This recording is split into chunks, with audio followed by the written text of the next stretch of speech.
there, welcome back to Sport on 7 now with Euro 2012 in full swing. It may not be the best time to look ahead to Euro 2020, but that's exactly what we're about to do. Reason being, Sir Geoff Hurst is in Dubai at the moment, and having been one of very few men to play for his national side in a major tournament staged in his home country, I asked him about England possibly bidding for Euro 2020. Joined with Sir Geoff Hurst, of course, the only man to score a hat-trick at a World Cup final. Geoff, thank you very much for speaking to us today. Pleasure, nice to be here. I've been to Dubai for quite a number of years, but looking forward to coming back here and seeing how it's changed dramatically.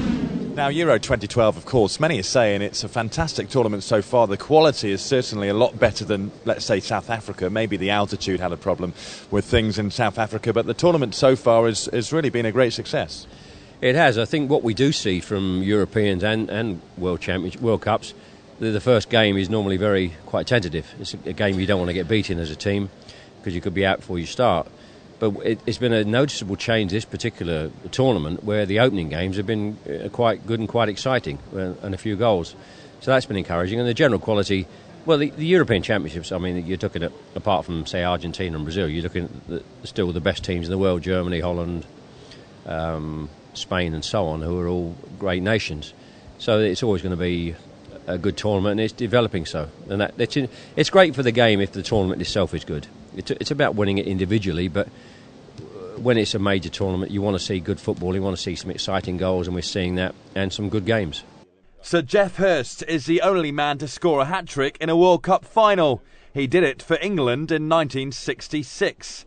One of very few men to have played for his nation in a major tournament in his home country. He wants to see Euro 2020 in England.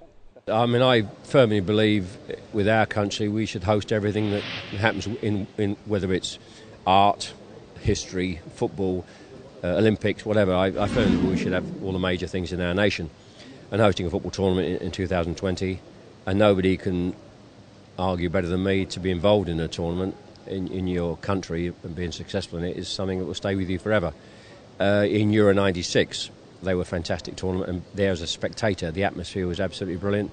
It will be great, but I think it would make sense if we have it in England. Well, if it should, the odd game could be in Wales and Northern Ireland and possibly Scotland, possibly as well. I think you've got the grounds to do it. I'm not sure whether the other associations would agree, but I don't necessarily see that it needs necessarily to be all the games to be in England. The odd one played in the other countries as well. Is it a good idea for England to bid for that? Obviously, we lost out on the World Cup in 2018. Is it a good idea for them to spend that money again and bid again for a tournament? Well, possibly. I mean, as much as I said you want all the major competitions, there is a view, quite rightly, that we bid for the last couple of World Cups and got absolutely nowhere. Very few votes, and many people are saying that they feel it is a waste of £10 to £15 million when quite clearly you're not close because of the political nature of maybe UEFA and FIFA not close to getting it. And only one vote the last time, and the senior people we have in the bid, Prince William, our Prime Minister, and the money involved, whether if you're not going to get close, and we haven't got close for whatever reason, whether you should be doing it. There's a case for saying we want to host a tournament. You know what we can do. You know the quality of football. You know the quality of our stadium. You know the infrastructure. You know what Wembley's like. UEFA have the Champions League now twice in 3 or 4 years. You know what we are capable of. We don't necessarily think we should be spending 10 to 50 million and do all the stuff we have to do to convince you of doing it. All the people in world football know about our football. They go to see the games. They know the grounds. They know the quality of our fans. They know everything about us, from the World Cup in 66 to 96 to the Premier League every week. And so you could argue you don't necessarily want to spend all that money just to convince them. We want it. Here we are. Please give it us, but we're not going to do all the other stuff surrounding and spend the amount of money and put all of our senior people in positions maybe as a cause of embarrassment if they're getting rebuffed as they were in the last bid. Well, I mean, let's look at this summer. It's a great example to show what we can do with the London Olympics, isn't it? Which, of course, will go all over the UK. If there's ever an advert to say, look what we can do, then that's it this summer, isn't it? It is. That's enough in itself. Well, I mean, you take the two things. The Queen's Jubilee year, you see the way we put things together for the Queen's Jubilee last weekend was absolutely fantastic. You know, down the Thames, the concert outside Buckingham Palace, absolutely astonishing. And the support that the country gives and being out of those events, the fans, was amazing. And so, as I said, everybody worldwide knows how we put things on in this country, whether it be a pageant, whether it be a football match, whether it be a tournament. So people know what we can do, and I don't think we need to necessarily spend the 15 million or 20 million to convince them. Everybody knows what we can do. And the greatest showcase we've got this year, of course, is the pageant, and the Jubilee, of course, and the Olympics themselves, which we all know is going to be a huge success because the organisation, everything's on time. What's been put into that has been... the organisation is absolutely fabulous from start to finish. If England were successful in bidding for Euro 2020, it could be the next golden era for English football, with the likes of Oxlade-Chamberlain, Wiltshire and Cleverley all promising English players.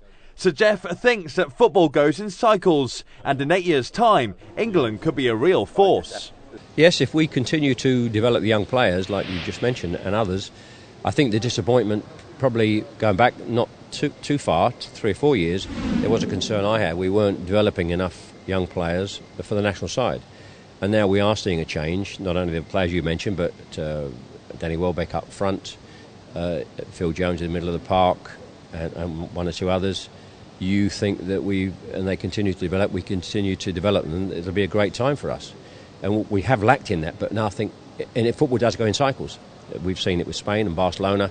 That era of that club, you cannot ever see it happening again for a period of time.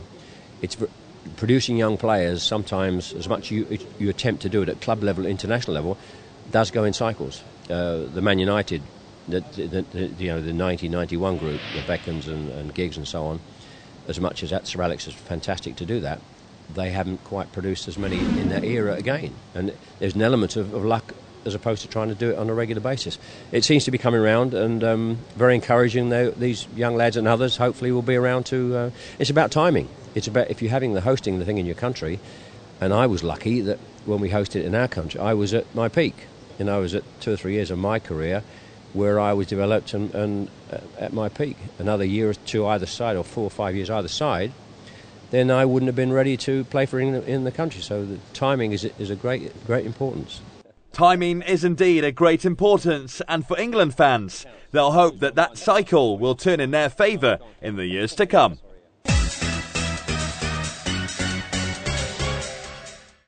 Good afternoon and welcome to Jumeirah Golf Estates, the Tour Academy. My name is Wayne Johnson. Today we're going to talk about fairway bunker shots.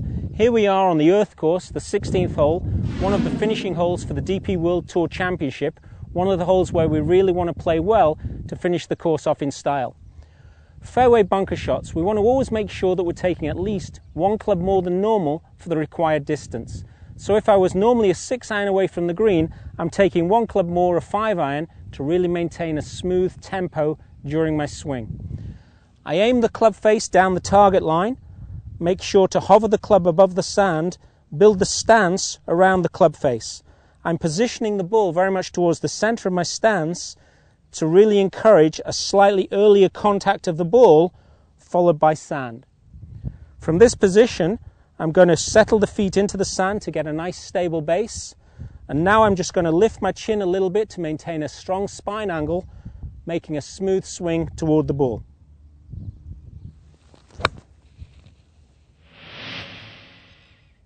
If you follow those tips, fairway bunkers are going to come a lot more easier to play. Still to come on tonight's Sport on 7, we chat to Ron Atkinson once again as Euro 2012 continues. Also, all the big results to come, including the US Open. Stay there.